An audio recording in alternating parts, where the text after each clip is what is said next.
Hello, everyone, and welcome to the fourth season premiere of the Jake's Take with Jacob Elyachar podcast. I am your host, Jacob Elyachar, the chief content producer and writer of jakestake.com, a pop culture entertainment news website. If you are listening to this on our audio version, please give us a 5-star review and please give us a thumbs up. It is the kickoff to season 4, so I'm very grateful and blessed to have one of my all-time favorite Disney content creators here to Jake as my guest for the season premiere. She has worked at the Diz from 2019 to 2022 as the editor and theme park correspondent. She is also the PR manager of Give Kids the World.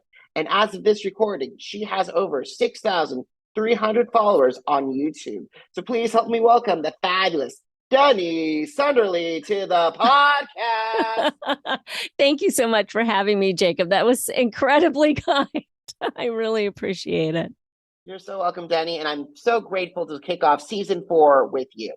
Yay. It's very exciting. It is. We got a lot of talk. We got a lot of ground to cover of Disney. It's been quite a couple of months. Absolutely, Jacob. You're exactly right. But before we get to our favorite mouse on the planet, let's get to know a little about you. So when did you get interested in Disney? And how did that passion evolve into desire to pursue a career as a content creator covering it? Well, I grew up in Northern Virginia. And so all of our extended family lived in Florida. So we made that trip every year from, on I-95 from Virginia down to Florida. Our extended family lived in South Florida at the time, but we always made, a chance to stop by the parks. So I remember, snapshots of being in the Magic Kingdom with my family, riding Big Thunder Mountain Railroad with my grandmother, who, bless her, thought it was going to be a tranquil train ride. She found out differently. And I thought she was the coolest thing in the world for doing that. But I also had the opportunity to be in Epcot in October of '82 to this brand new park. My dad is a big kid. And he said, you know what? If there's a new park at Walt Disney World, we're going. So we did. And I distinctly remember walking into Communicore and just all the whirring and buzzing, all the sounds and the sights. It was all so very different and also very intoxicating. And so when I had kids of my own, that's something that I wanted to pass on to them. Like, Disney can be a generational thing, something that you pass down. And I certainly wanted to do that. And in 2012, it got to the point where we just didn't really want to go home anymore to Maryland. We'd like to stay here. And so we started putting into action a plan of how to move down to as close to the magic as we could. And a year later, we were here. And the chance to be able to share being here is so much fun. And it's something that I kind of feel, not a weight in a negative way, but kind of a weight in order, like, I live this close. I get to share this with others because, Jacob, I remember sitting at my desk so many days in those dreary gray Maryland winters, just wanting nothing other than to be down here in the sun at my favorite parks. And so all of the podcasts I listened to and videos that I watched helped to transport me. And if I can do that just a little bit for someone else, then it's so worth it. I got to say, guys, Deni, you've been a very important part to me for the past couple of 3 years. The reason why is because you and your colleagues, former colleagues at the Diz, transported me to the parks because I have not been down to Florida in 2000 and since 2005 with my family. Wow. So I've been waiting 17 years, and you have perfectly covered from the pandemic to all the way to what's been going on recently with Disney. So I want to say thank you before we continue our conversation. You are so welcome, Jacob. And thank you, because really and truly, especially during the pandemic when things were so uncertain and we didn't have an option to be in the parks, like, even if you live in Maryland or wherever, at least you've got the option of being there. The option was even taken away from us. So that was absolutely reciprocated. That was a relationship there. So you felt connected, but also we did as well. So so thank you. Awesome. So let's get back to our conversation. So You got it. you are definitely a super fan of the Disney brand, so, Yeah. and especially the parks.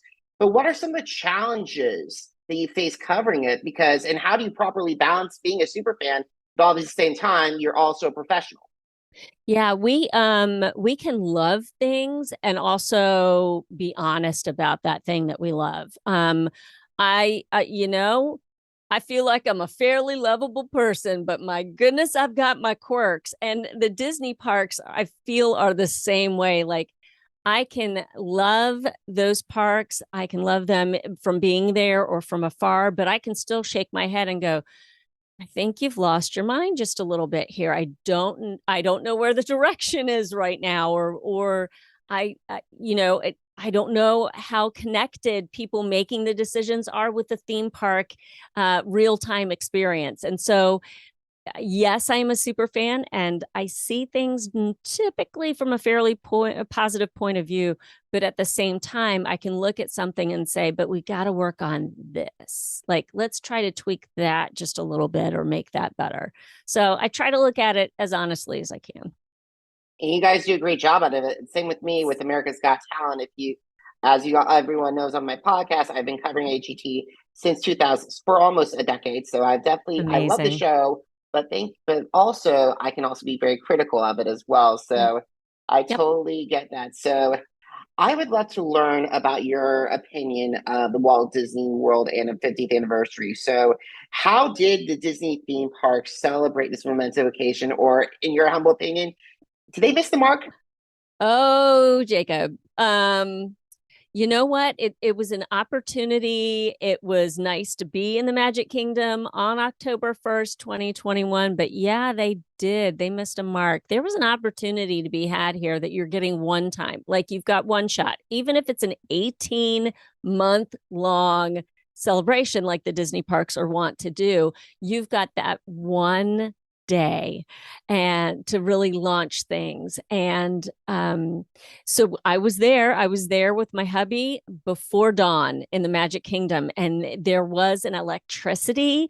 It was fun being there.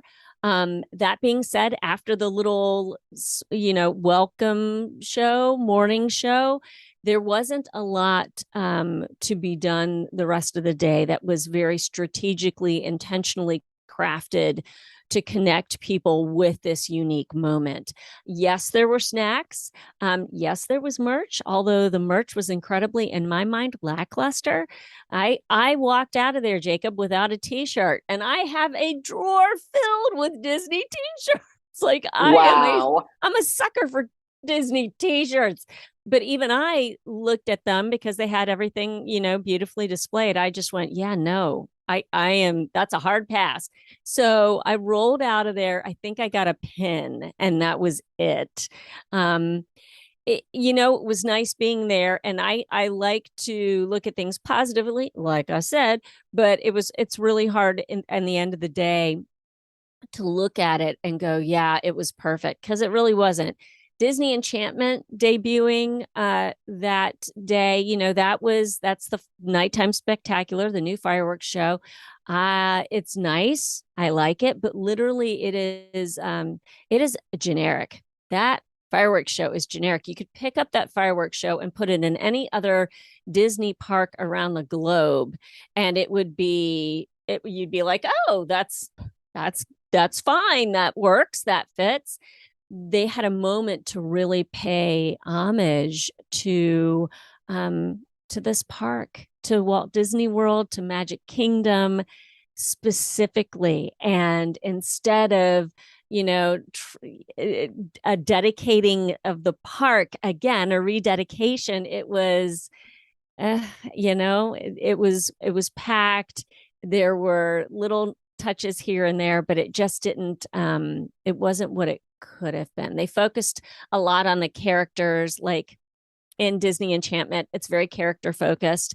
In my mind, I think that fits better with Disney's 100th than Walt Disney World's 50th. I think they put the cart before the horse with this one.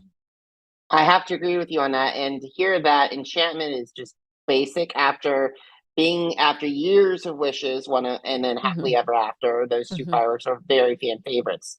And then also hearing that there was no opportunity to get like a virtual message from someone like Julie Andrews or Dick Van Dyke or somebody, or even people who've been associated from the brand, like no Idina Menzel singing like Let It Go, or like a history of like hearing Jodie Benson sing Part of Your World, or having the Aladdin voice actors sing A Whole New World.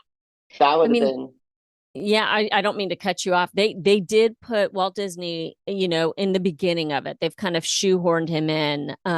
So that does, as a Disney Parks fan, that did stop me in my tracks a little bit the first time that I heard it. It was nice to hear his voice ringing through that park. But man, I mean, we Disney Parks fans, we each have our favorite park, right? So if Magic Kingdom was yours, I feel that you probably rolled out of there that evening going, oh, I don't feel like she got the attention she deserved. But that's just me. Absolutely. However, one thing that we both can agree on was the return of Fantasmic for the first time since the pandemic. And thank you so much for taking us in to Fantasmic. I loved what I was a little concerned and nervous because Fantasmic is one of my all-time favorite nighttime spectaculars in Disney. But I got chills when they did when I saw Pocahontas, and then when they added the heroes like Aladdin and Moana and Mulan in her training mode, in her warrior mode. What? Yeah, they did a great job, Jacob. You are exactly right. It was, and I appreciate you, mentioning Fantasmic and like getting to be there that first night. That very first night, it was cast members only, and it was Hollywood Studios cast members very specifically, and their guests. I had the opportunity to be a guest and to walk back into that theater again, for the first time in 2.5 years, was amazing. And then as soon as the music started, it was joy. Like there was so much joy, like in waves coming through the Hollywood Hills amphitheater. And it was so much fun to sit among the cast members because they're just, they're sending love to the performers. The performers were sending love right back out. And you're right, that new heroes, the Journey Heroes section is like, they did it right. And like you said, I don't know if it's like the top of the hill for you and one of my top all-time favorites. So probably number 1 or 2. And see, they sometimes they get that and go, yeah, but we're going to do this anyhow. With Fantasmic, it feels like they got it and they went, no, we see you. And we're gonna do this in a way that honors both the show, the performers, and also the characters they're portraying.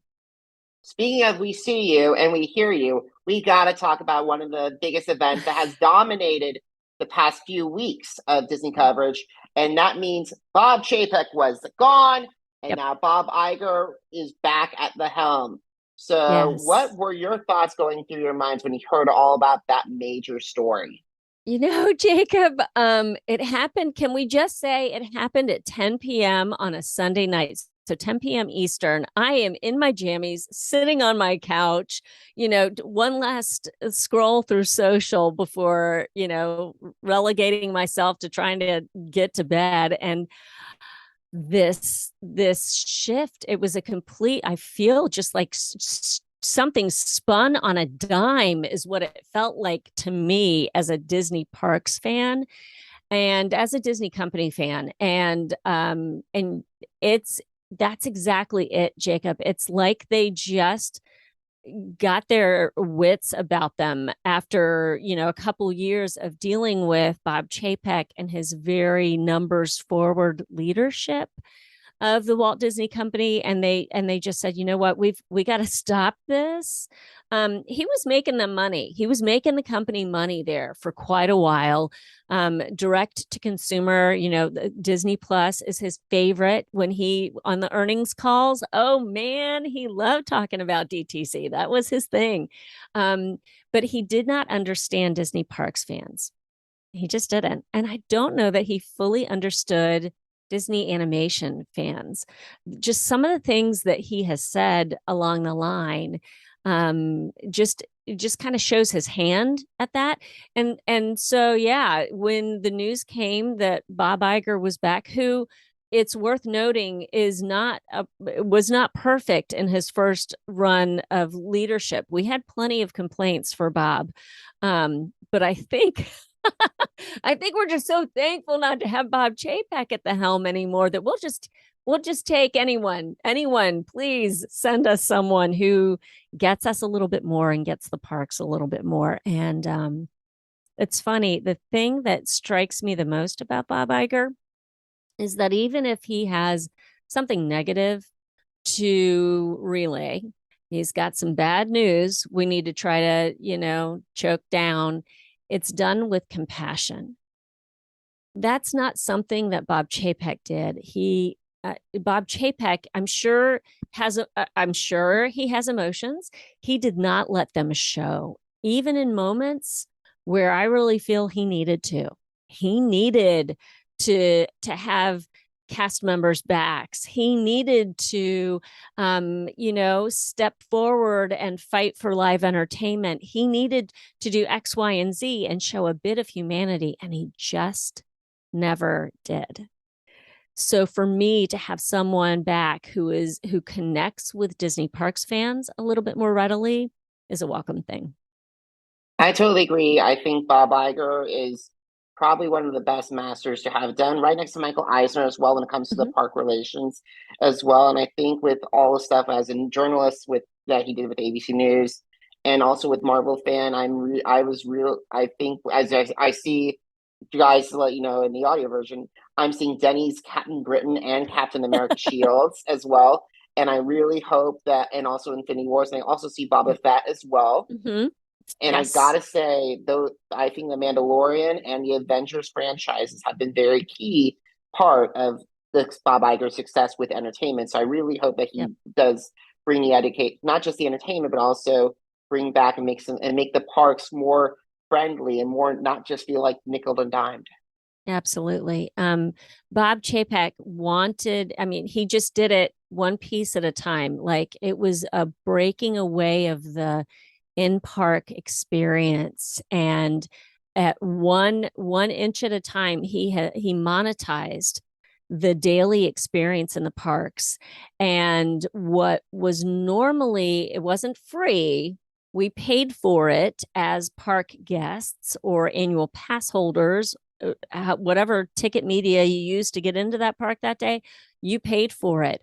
But over time he just chipped away and replaced the experience with something that had to be paid for. So it was paid model here, stay in a deluxe resort here, you get to be in the parks longer. Like it was every time you turned around, it was a new paid model that was being implemented. And I don't know about you, but to me, that became just weightier and weightier, and in my mind is a sign of someone who doesn't understand what people need to go through to plan a Walt Disney World, Disney Parks vacation, like from requesting time off to all the planning to all the logistics, getting there, to the in-park experience. Like if Bob Chapek ever once had to get out of the Magic Kingdom just before or after fireworks, I'm pretty sure that he would understand that, this isn't all for the benefit of the in-park experience. It wasn't making it better. It was making it worse. I totally agree with you on that. We need to make sure to get to the good stuff, especially now that Disney's 100th anniversary This is the 100th anniversary of Walt as the company. I am so happy that I get to experience, hopefully, the Disneyland, starting with Disneyland Park, and that the magic moves over to all around the world. So, what are your hopes that the Disney park that Disney does for its 100th anniversary of celebration? I hope listen, I know they're selling the Walt Disney World 50th celebration through the end of March. They've got to make you realize you don't want to miss this. So they're not going to hype anything or bring anything over until that time. But when they do, I would love to see a little bit of everything celebrated. I would love to see those characters really celebrated. I'd love to see some rare characters. What if we had a nighttime spectacular that kind of that looked at all the characters, or started out with the Disney brothers and all of the animation that they birthed early on, and the whole nighttime spectacular went chronologically through that, where, if they broke it up into segments, we learned a little bit more. Because here's the thing, 100 years is a really long time. So if you're going to start something in 1923, let's really celebrate those early starts. Like, they were just two brothers who were trying something and invited friends to come and try it with them. And now we have this amazing thing all around the world. So teach us a little something. I feel like pay homage to the brothers, and then maybe tell us a little bit more, celebrate Snow White, celebrate Sleeping Beauty, celebrate and just take us through. Let us get to see Mary Poppins a little bit more. Wouldn't that be amazing if we heard that Mary Poppins' attraction was actually going to happen in the UK pavilion at Epcot after all? Like, amazing. Please give us that back. I would love to see them chronologically teach us a little bit something about the company, and really let us celebrate it. But it's got to be intentional, Jacob, right? It's got to be. And time is short. Absolutely. I gotta say, it is. I really hope and pray that Josh D'Amaro and his team, along with Bob Iger and his team, do a great job company wide to bring this around, because there has to be some synergy in there. Absolutely, I agree completely. All right. So speaking of time, both of us work at nonprofits.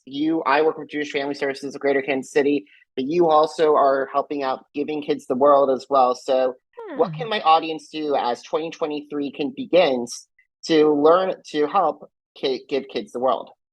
If you don't know what Give Kids the World is, I would invite you just to start there. Jump over to gktw.org and look at the story of the village. Basically, when a child makes a wish trip, a critically ill child decides that their wish trip is going to be to Walt Disney World, they stay at Give Kids the World. It's an 89-acre fairy tale whimsical resort.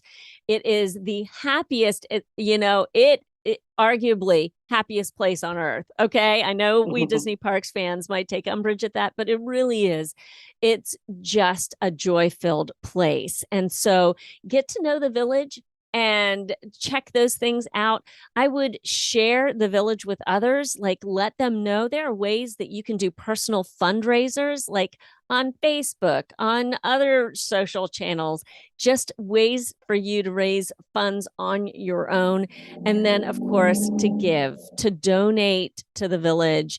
It is every penny counts when you are making just a week filled with yeses for these kids who may not have had anything like this before and might not. Again, I mean, we say that we create the happiness that inspires hope. We hear story after story after story of families changed after leaving the village, after experiencing it. There's nothing like it anywhere else for these families, and it means the world to be able to be a part of helping the team out there.